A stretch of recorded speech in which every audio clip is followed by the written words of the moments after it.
they would bless their eldest child. And so the oldest son, and so Esau was in line to receive the blessing. And so we seen from, or heard and seen from the scriptures of chapter 27, where it talks about how in the midst of the older brother who was in line to receive the blessing, that the mother and the younger son, the mother directed the younger son to go get the blessing from the father. And so they deceived the father, and this is Jacob, the younger son, deceived the father along with the mother to receive the blessing. And then Esau comes back because he was trying to go get the game and get the food, as the father said, so that he could receive the blessing. But by the time he came back, it was already passed on to the younger brother. And so, to me, I read this, and the part that stood out to me was the responses when Esau had came to the father about what had happened. And so, in this situation, now I know some of these lessons. I mean, we have a actually a diversity of age ranges on this channel, and I know that on the surface, it seems pretty simple or basic when it comes to one of the lessons that I feel like really that stood out to me. That's something that's earlier on when you're younger in life. One of the things that a lot of times people, we are taught, what we are taught is be fair. Be fair, be kind, don't tell a lie, all this stuff that we're told and taught as that's what we're told, that's what our parents teach us. And so here Esau comes upon a lesson in life that questions all that. All of that is now on the table because here if you read some chapters back, it talked about how he actually gave away the physical blessing to that same brother Jacob, and now they're in a position where they took away the spiritual blessing, the spiritual blessing of it. So he already had the physical, and now he took the spiritual blessing of it. And so, what am I talking about with this? What is this? What's going on here? And so, what I'm talking about is the theme has been about pushing and pulling. And what we have to understand is in this lifespan, in this lifetime, God wants all that we've learned as kids, all that we've learned, throughout the periods of our lives. He wants from his children for us to be able to let all of that go and come to him and get the information from him. He challenges that. That's something that he challenges us on, is those things that we've held on to for years, whether it's, so involved with the what's some things called horoscopes, or it's a lot of stuff that he challenges us on that we've learned, and we have to come to certain places in our life where we got to make a decision whether we're going to keep a hold to what we've known to be true, or whether we're going to come off of it and believe what he says to be true. And so when you think about that, that kind of goes back to um, where it says, trust in the Lord with all your heart and lean not to your own understanding. In all of your ways, acknowledge him and he will direct your path.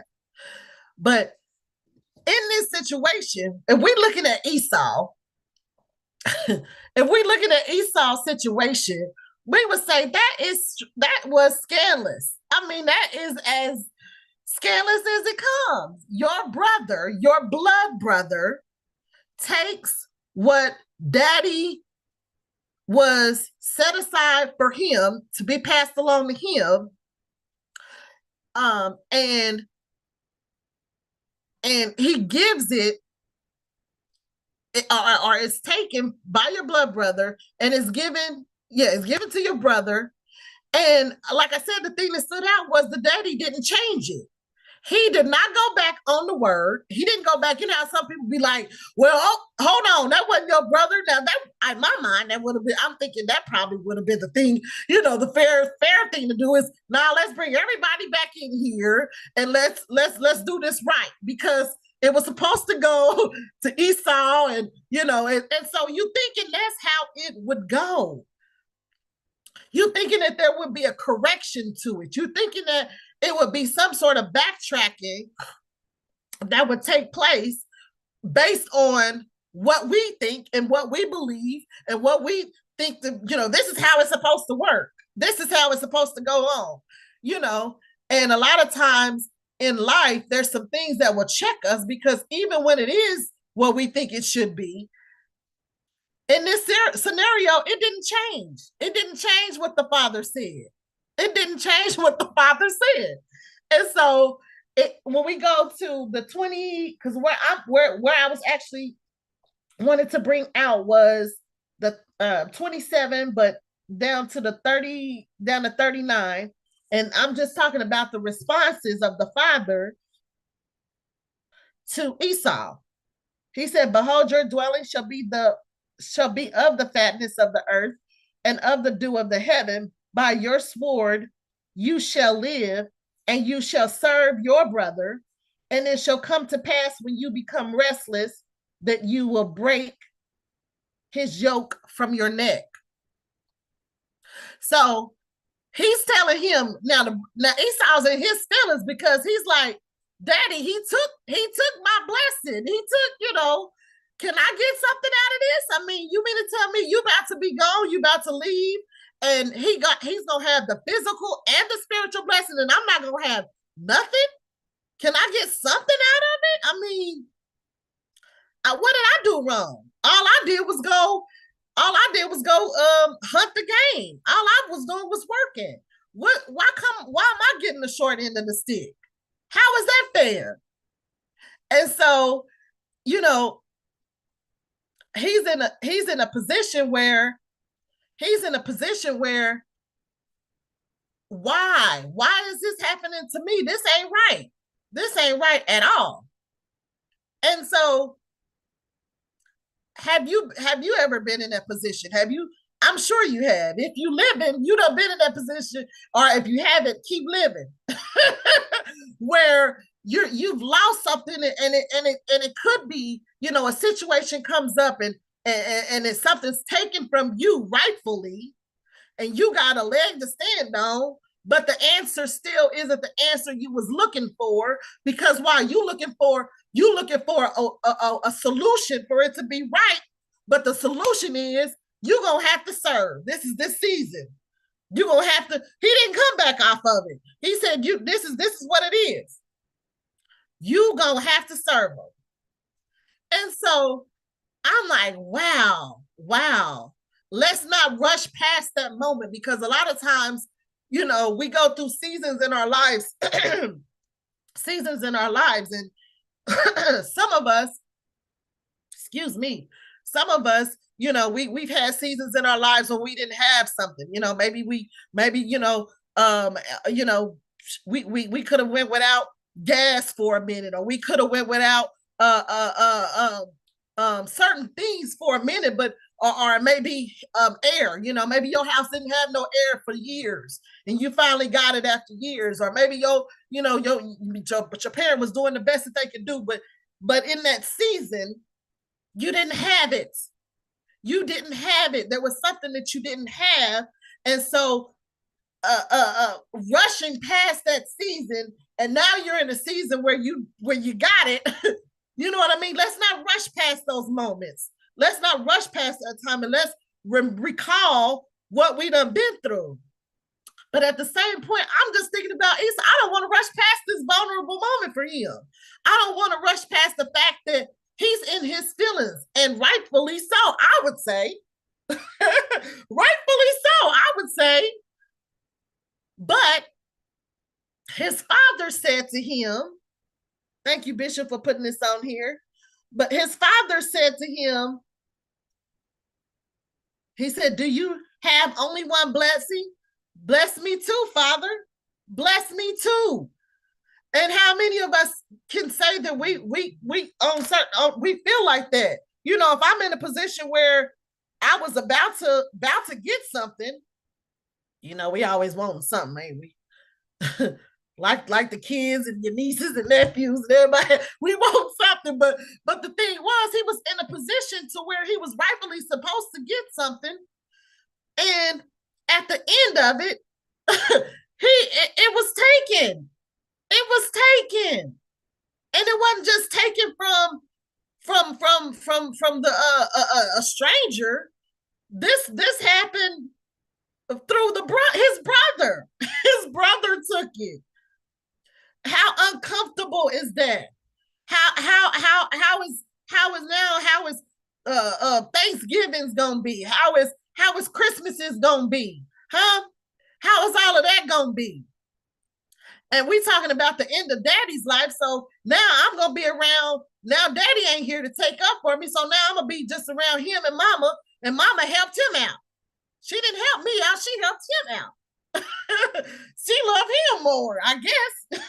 And so now it's like, what is fair? What is fair? And so I'm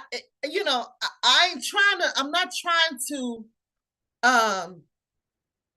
what am I trying to say? I'm not trying to be negative in no ways, but at the same point, this is the realities of life. And this is just bringing out the fact that a lot of times we want to make pretty everything up and make it seem like stuff didn't really happen that goes on, that happens day by day, even here, But the difference with this situation is, if we go back a chapter or two back, we would find out that it said when she was pregnant, it said that she was pregnant with two nations. He said it was prophesied to her that she had two nations inside of her, which was the twins. And it said that the older would serve the younger. And so I had to go back and I had to remember that. I had to think about that. And so I was like, well, that was prophesied to her that, that the older would serve the younger. And so God knows how women are, because see, we always, it's one thing, we just can't sit on the sidelines. It's like we always got to be putting our hand to something, trying to do something, whether, it is like, especially when it comes to our kids, and so here she got this prophetic word, and then, Esau's at the end of his life, and so, she remembers what God said. She recalls what God spoke. And so in this situation, she's like, oh, hold on. He's about to pass it on to Esau, but I remember what God spoke, and what God spoke was that the younger son, no, the older son would serve the younger son, no, the older son would serve the younger son. The older son would serve the younger son. And so you know, she did. she helped to make sure, because she knew that time, like, when is it gonna happen? How are we gonna make sure that this happens?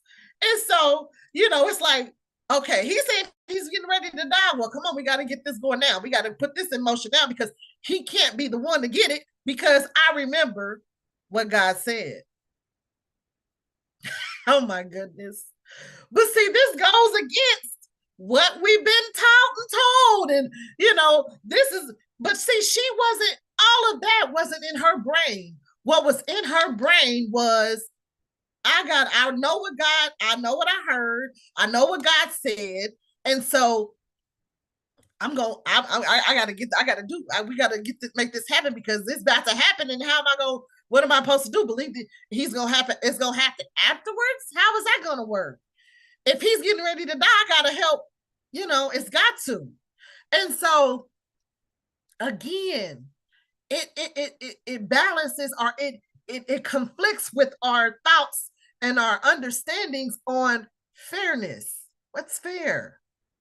What's right? But it's God. It's God. It's God. And so, what am I saying with this? What is this actually saying to us? What is this saying to us? What's more what's more what's more what's more important? Is it being fair, or is it God's work being performed? What is more? What is it more than we would want? Will we want what's fair, or will we want what God says to be? Would we want you know what's fair? Because in this moment, I'm like, dang, it just seemed like he ain't, and how you hear parents say, I whoop you because I love you. You know what I mean? It feel like in this moment, Esau ain't getting no love. Esau ain't getting not one drop of love, but it's love. And it's crazy, because it's like, your parents will tell you that. They'll say things to you like, I whoop you because I love you, or whatever. And in those moments when you're going through that vulnerable stage, it puts you in your emotions are raw at that moment. At that moment, it feels like my mama don't love me, my daddy don't love me, he ain't standing up for me. My brother don't love me. I'm in this by myself. And then, Pops, what you got to say to me is, just serve them. That's it. that's the answer. I mean, dang, really? And so, um the challenges of pushing, we've been saying here, the theme is push and pull, and something about God that pushes us to the edge of what we believe to be true. And it's not to really cause us to be in a state of, what am I trying to say? Not to cause us to be in a state of craziness, but really in a state of, what is true? It brings us to that place of what is true and what ain't true. What is love and what ain't love? What is this and what is that? It brings us to that place or that stage in our life where we want to know the truth for real in God. And so I thought about Esau, and I said, well, there was a difference between him and Jacob. If you go back and look at some of the stories, the thing was, Esau was working a lot. He would be in that field going hunting and doing stuff with the animals and all this stuff.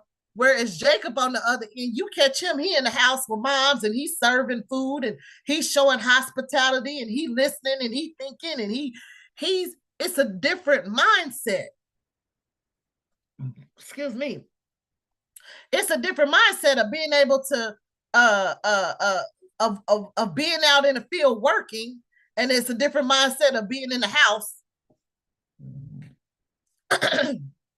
and dealing with the peoples and dealing with house issues. Being inside or whatever. It's a difference. It's a different mindset. Hey, you know, a lot of us probably, you know, this working probably would want to be in the house. If we had a choice, we probably would want to be in the house, especially if a person been kind of working for a minute. But I'm just saying, it's a difference in mindset. And so I had to step back and really realize that Esau, this was already foretold. It was already foretold. And in this season of Esau's life, this had to be. This had to just be this season in his life where it was bad. It was all bad. It was not a good season in his life. And it doesn't say to us just in this chapter, because I'm not really going no further than this chapter, but it doesn't say to us in this particular chapter how long he was in this season.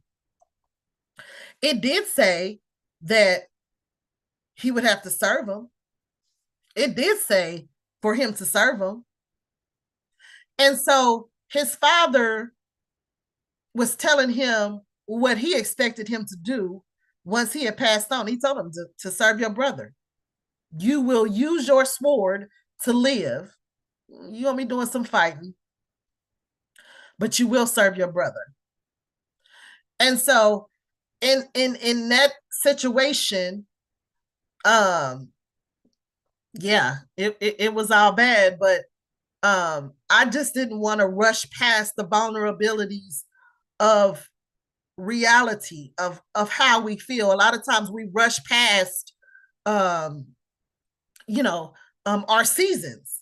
We rush past it because we don't want to, we don't want to have to deal with those feelings of conflict, of those kind of things. We don't want to have to deal with the fact of why do I feel like none of my family love me, or we don't want to have to deal with those kind of things. And so we want to quickly rush past it. and all I'm saying is, is just embrace that moment, embrace that season, because it ain't gonna be there for long, but embrace it while it is, because if we can look back over some of our seasons in our lives and we see that it changes. But we're talking about Esau, and in this moment, it just wasn't good. It just wasn't good on all angles. And this is what he had to do. And he said to do it. And so I'm going to go to Romans, the 9th chapter. I'm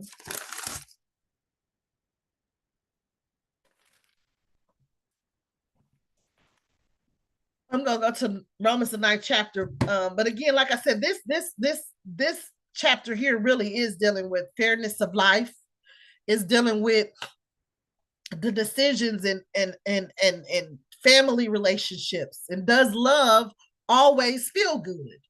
We're seeing here, I don't think that they did not love him. But love, do we believe love always feel good? Like I said, always that feel good feeling. Just because we may tell, our children no, or somebody close to us no, does that mean then that we not love them? Are you being pushed to the edge on subjects, and not just simple subjects? I'm talking about subjects that, you at the edge, like, man, this ain't making sense. It ain't. Why do I keep getting in this particular thing? Why do I keep having to be the one? Why is it? Why does this keep coming up? Are you gathering yourself? Are you gathering yourself? I can imagine that Esau was in a season where I don't know how long, a person can keep a hold of something like that. You hear so many stories about siblings that get into it when the parents die and they leave this person that or that person that.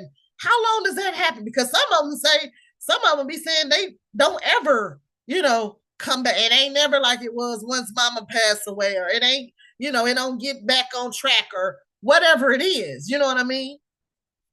And it could be those situations like that, or just could be something different. But I'm just saying, how long did it take Esau to get to a place where it didn't matter? Like that he came to grips with it. Like that he was, you know what I mean? How long? Because again, Pops was saying he was dying. So if he's gone, if he doesn't transition, how long did he keep it?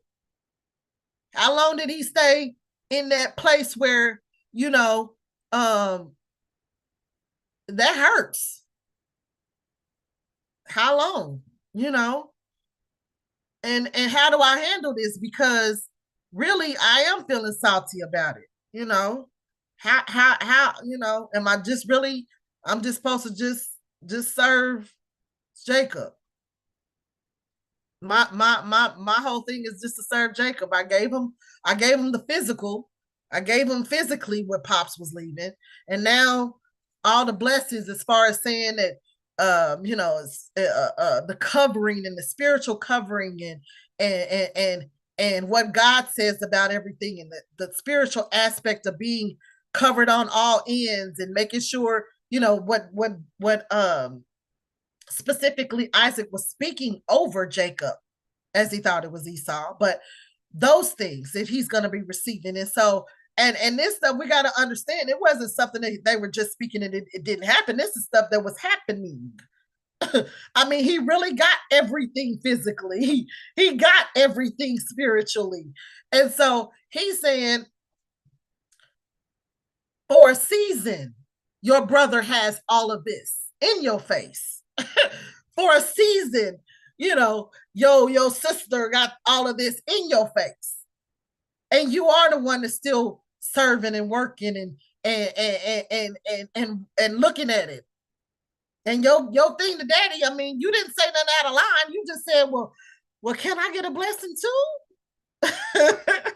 Can I get a little bit out of it too? But it didn't change. He didn't, nothing changed on that subject. It was just that. And so I'm gonna go to Romans, the 9th chapter, the 12th verse.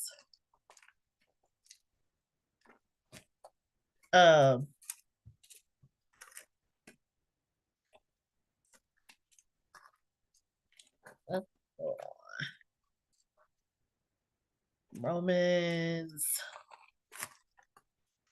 What is that?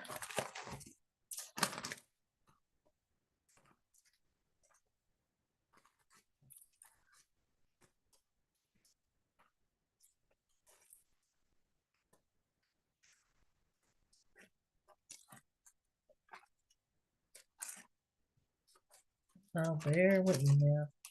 Oh, there we go. All right, Romans, the 9th chapter, the 12th verse, it says, it was said to her,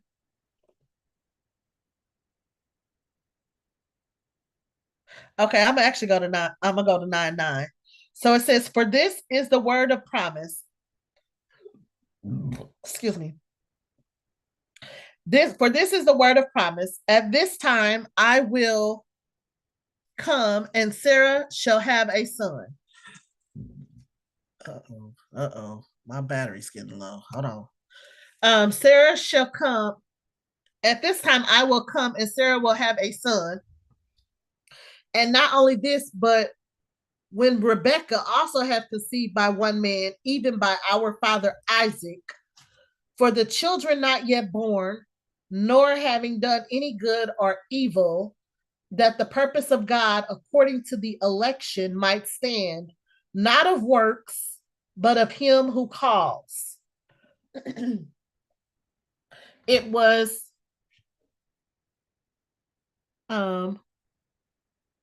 it was said to her, the older shall serve the younger. And it was written, Jacob I have loved, but Esau I have hated. Oh, wow. Okay. Um, what shall we say then? Is there unrighteousness with God? Certainly not. For he says to Moses, I will have mercy on whomever I will have mercy, and I will have compassion on whomever I will have compassion. And so then it is not of him who wills, nor of him who runs, but of God who shows mercy. My God. Ain't that something? Hmm. You know, when we were reading this, it was like um some of the some of the people were uh somebody was we were saying, well, we can't wait to see what ends up happening after, Jacob serves and I'm sorry, not Jacob, but Esau serves Jacob. Like where the turnaround gonna happen at? You know what I mean? See, we want to quickly get to the ending part because see, while it's going on, we don't want to be in the going on part. We want to be in the part where it's done. Ain't that how it is? We don't want to go through the process. We want a business, but we don't want to go through the process of going through the channels of getting a business. We just want it to be done. You know what I mean? Or we don't want to, we want, you know, our credit to be clear, but we don't want to go through having a sacrifice and cut back on our coffee budget or cut back on our, going out to eat or whatever it is, but we want our credit clear, and so it's those things that we want to speed by. We want to get past it. We want to try to get over it real quick to get what we want to get to. But it's some stuff that just won't. You ain't gonna be able to take it back. It ain't gonna be able. You ain't gonna be able to. It's not gonna be something where you have to. It ain't no way to go back. And I start thinking. I said, well, I guess there is certain things like once it's out there, it is out there. You know how you be in the middle of a heated conversation and you might say something, and once it goes out there, it's out there. It's like our words matter. Our words matter. And a lot of times we want to clean it up and we go back and we go, well, I'm sorry. I mean, I didn't mean it like that. But some part of it you meant, but you was like, I didn't want you to get, thinking that I don't love you because I said that. I just said that because, yeah, a part of me feel like that, but I know, I expect this out of you, or I know you can do better, or whatever it is. And so I read that and I was like, wow, it went as far as saying hated Esau. And it said, but see, the bigger picture of all of this is God said, like I said, a chapter or so back, you got two nations inside of you. It's bigger than that.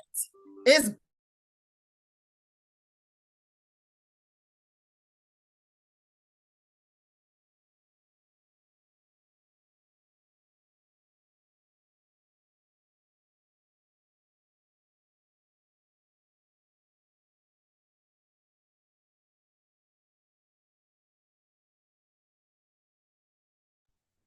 Uh-oh.